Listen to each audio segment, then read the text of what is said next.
Today's the last reading in different types of toxic people, and it's called The Addict.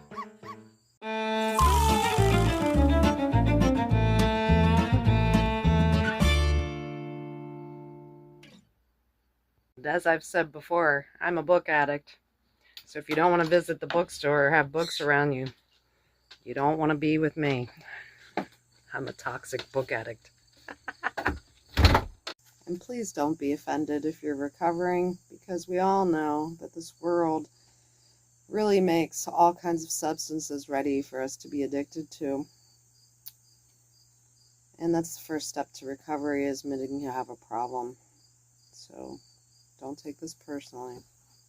Addicts are crazy makers, raising a dust cloud of chaos and confusion wherever they go. People suffering from substance abuse disorders or other types of addictions, because there's certainly lots of types of addictions, will say and do nearly anything to cover their need and their actions. They will distort the truth and invent false realities.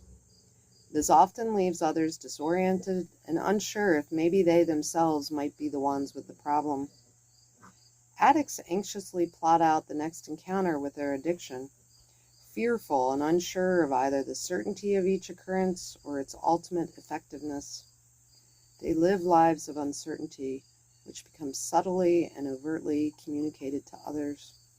Friends and family members of addicts also live in uncertainty, unsure what the next crisis will be and what it will require. Those in a relationship with someone struggling with addiction end up struggling themselves, as their lives become entangled with the consequences of that addiction. An addiction is a devastating cyclone of traumatic events and behaviors that can uproot and unhinge relationships, causing damage well into the future. That could be generational. To make matters even more difficult, it's often hard to detect when someone is in the grip of active addiction. That's because addicts are extremely skilled at covering up and hiding their problem, even from those they live with. You might convince yourself that you could tell if someone drinks too much or uses illicit drugs or gambles compulsively, but often you can't. And let's add sex. Pornography is a big addiction right now with social media, easy internet access to it.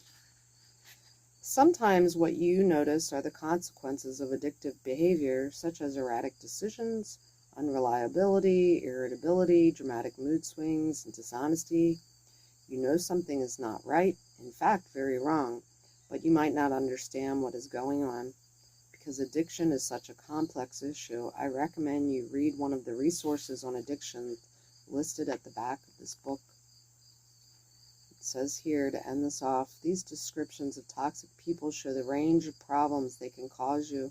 It's no wonder you feel vexed, or you're stressed, or you're tired. And hopefully now you have a deeper understanding of how these individuals create troubles and how to identify toxic people in your life.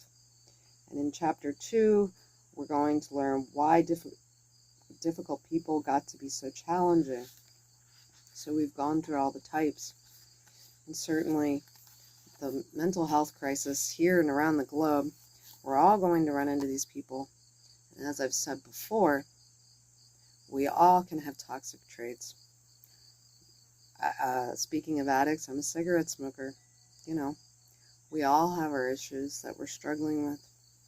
And first part is to admit it and then try to do better. Try to be better. I also want to add, with addiction, you have video games, television addicts, you have telephone is now addictive. Our phones have become addictive. There is a wide range of addictions. You could be addicted to chocolate. You could be addicted to a certain soda. You could be addicted to coffee in the morning.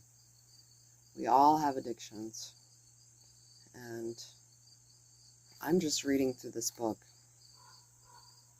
Just try to help educate people. So, have a great day, and we will go to our telltale signs of a toxic person next. I think there's about 10 of those to read through.